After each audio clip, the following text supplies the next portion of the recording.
Keeping the border with Belarus closed is near universally considered a matter of national security in Poland. Thus, today, few politicians would dare advocate letting in the migrants on the border. Doing so would amount to electoral suicide. And even those who, while they were the opposition party, played into the hands of Russian psychological operations.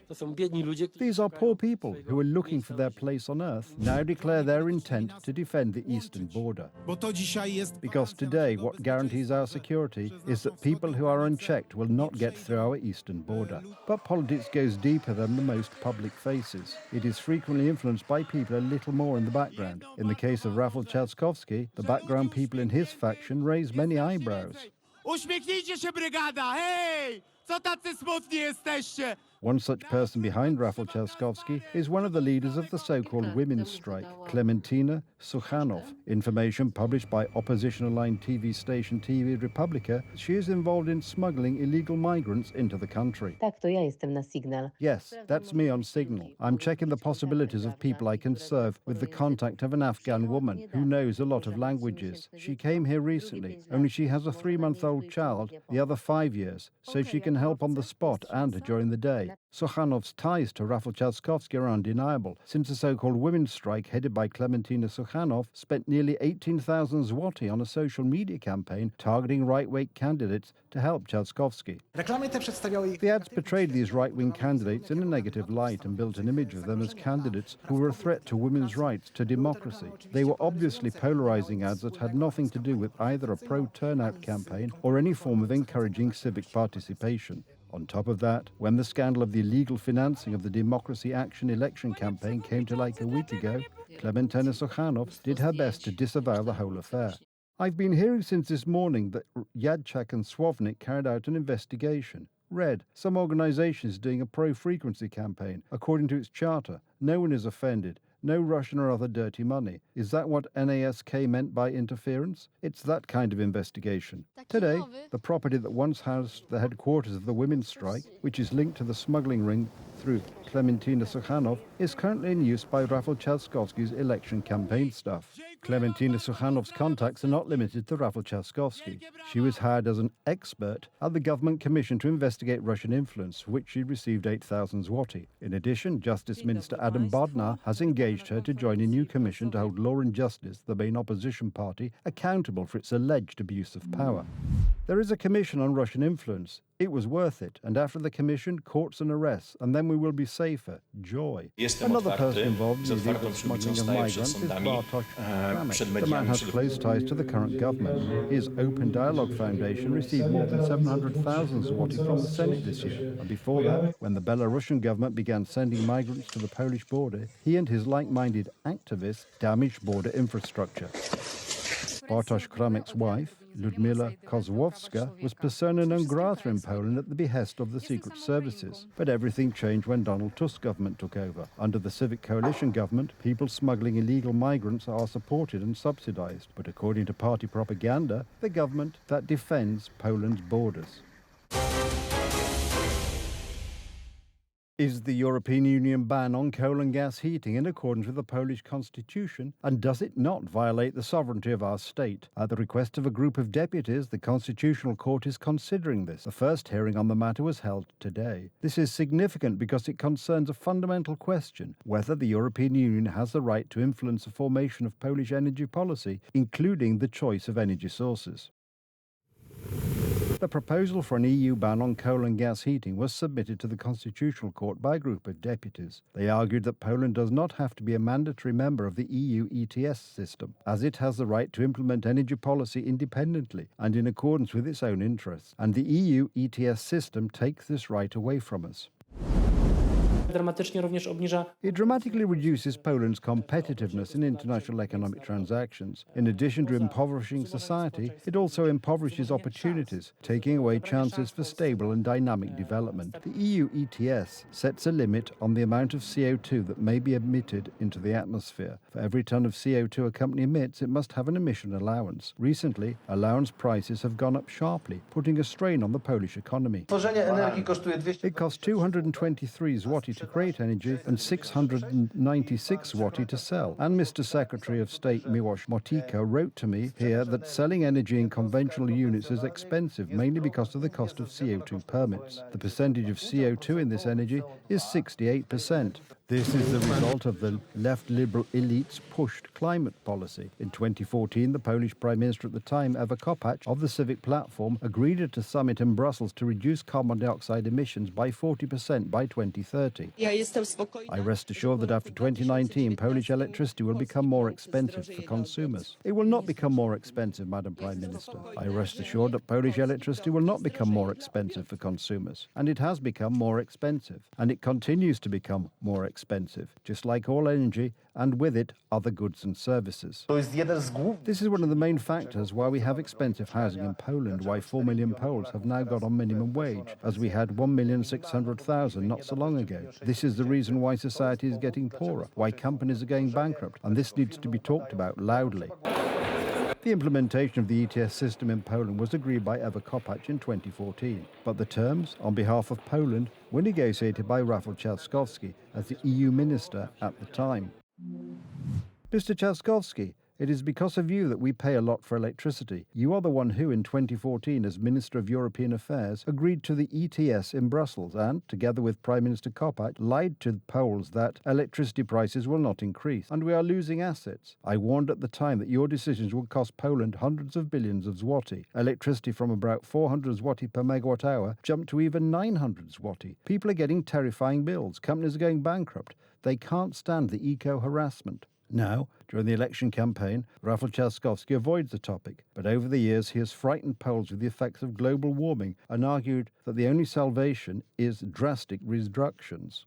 Let's see what's happening outside the window. That the planet is on fire, Mr. Editor. In a moment we will be fighting over water. The planet will come to an end. We just won't let the planet burn. Trzaskowski also participated in meetings of the C40 Initiative, an organization of cities committed to fighting mythical global warming. Among other things, he was at the organization's 2022 summit in Buenos Aires. Together with C40, with the organization that is the most ambitious when it comes to fighting global warming, we have a precise plan on how to get there. If we govern, it will be faster. These ambitious goals include limiting the sale of clothes to 3 per person per year, banning private car ownership and limiting meat and dairy consumption to 0. Although it sounds absurd, all of this information is available on the C40 organization's official website. You can take out this Green Deal, not just the rest of the Green Deal, and try to scare children with it like such a monster that no one has seen and no one will see, but grows from story to story. Today you can continue to scare people with the Green Deal if you want, but it's just talk, empty talk, is it? After all, Warsaw, managed by Rafał Trzaskowski, already has a so-called green transportation zones. People who can't afford new cars can't drive into the city centre. The effects of ETS2 coming into force will be felt by all residents of Poland. Gasoline and diesel will almost double in price, and the price of gas, coal or heating will also rise dramatically. The ETS system is an organised thievery of the rich against the poor countries and poor people. The system adds about 30 to 40% to our private electricity bills and 40 to 50% to the bills that industry pays. This is a bandit scheme, hence the opposition of the citizens' presidential candidate. Karol Nawrocki, during his campaign, promised that one of his first decisions would be to reduce the price of electricity by 33%. Within 100 days of taking office, I will get it done for you, I promise. This is to be done, among other things, by abandoning the EU Green Deal, which is demanded by the European People's Party, which includes a civic platform and the PSL. Karol Nawrocki also proposes that the money used to subsidise electric cars will be used to subsidise the bills of all Polish people. Only tens of thousands of people use them, and we all pay. These funds, dear ladies and gentlemen, must help with our bills after the elimination of these projects and programmes. We will not pay so much for electricity in a country that has black gold, namely coal. According to the EU plan, the ETS2 system is expected to come into force as early as 2027. The next meeting of the Constitutional Court on this issue is on the 27th of May. The new Israeli offensive in the Gaza Strip, codenamed Gideon's Chariots, is aimed at a final crackdown on Hamas terrorists. But not everyone in the Middle East likes it. Israel's biggest enemy, Iran, has already engaged Yemeni Houthi fighters in a massive attack on Israeli cities. In the name of Allah, we have decided to take action to block the port of Haifa. All those who want to enter there should seriously consider doing so. Yemeni terrorists have already announced that they will attack any ship that shows up at this regionally important transshipment port. The Houthis want to paralyze trade and intimidate those who cooperate with Israel. They have also announced the paralysis of Israel's largest airport, located on the outskirts of Tel Aviv. Instead of peace, choosing war, and in this case, the strike by the Houthis against Israel is such a strike, typical of this kind of terrorist militancy in the Middle East. If you put together from the last months all these fronts that Israel has, all these battles that it's engaged in, it's already hitting the economy of the State of Israel, meaning people have to be under arms all the time. If there are air attacks, then there are alerts. If there are alerts, then people go down to the shelters, meaning they don't go to work, they don't go to school. The whole state freezes.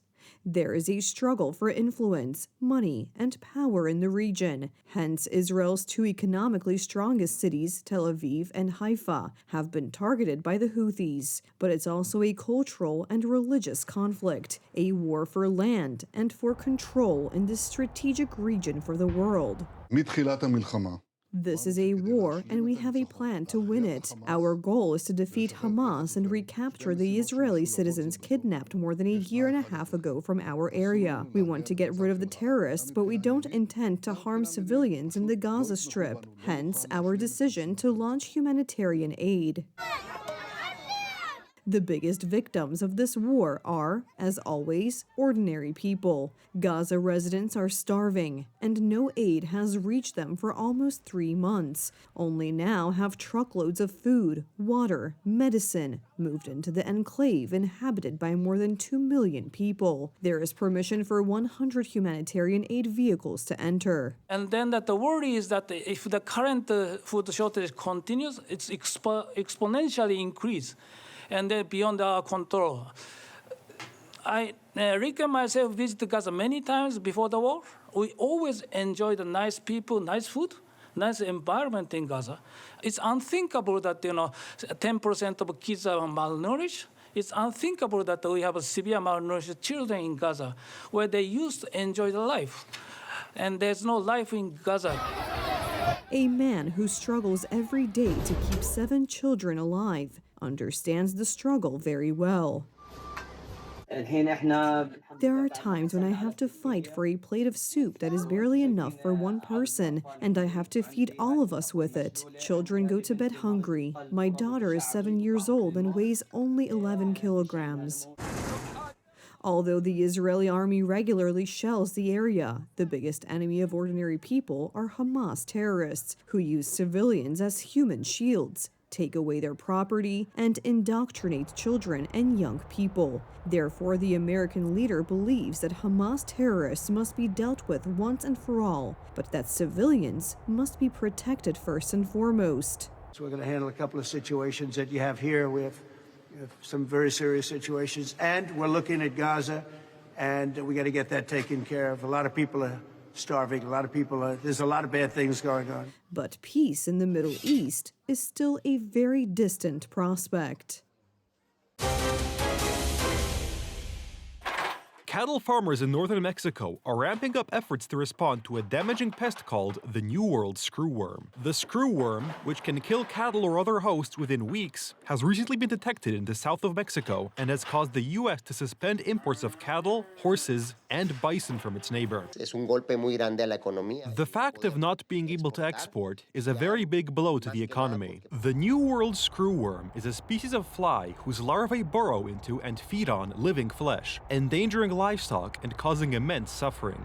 The insect was eradicated from North and Central America, kept contained in South America via regular deployment of the sterile insect technique, where genetically altered sterile male flies are released en masse into an area to compete with fertile males and mate with females, who mate once per life cycle. A female fly that mates with a sterile fly will have no offspring. At the moment, we have no cases in Chihuahua, but we are ready in case it occurs. We will be able to attack it as quickly as possible, attend to the the cattle farmers, support them, and contain the pest in the place where it appears. Mexico has been free of the screwworm since 1991, but 33 years later, it is present in Mexico in 7 states of the Republic. The suspension of Mexican beef exports to America threatens to increase U.S. beef prices by further tightening already limited supply, while hurting ranchers in Mexico. Chihuahua authorities have launched a surveillance program to detect and contain the pest. According to a government statement issued on Tuesday, May 13, Mexican authorities have invested more than 167 million pesos in the operation against the screwworm since June 2024. The statement also pointed out that National Agri-Food Health, Safety and Quality Services technical personnel have checked 9,741 cattle shipments, totaling 610,660 animals, in order to prevent the movement of infested cattle to the center and north of the country.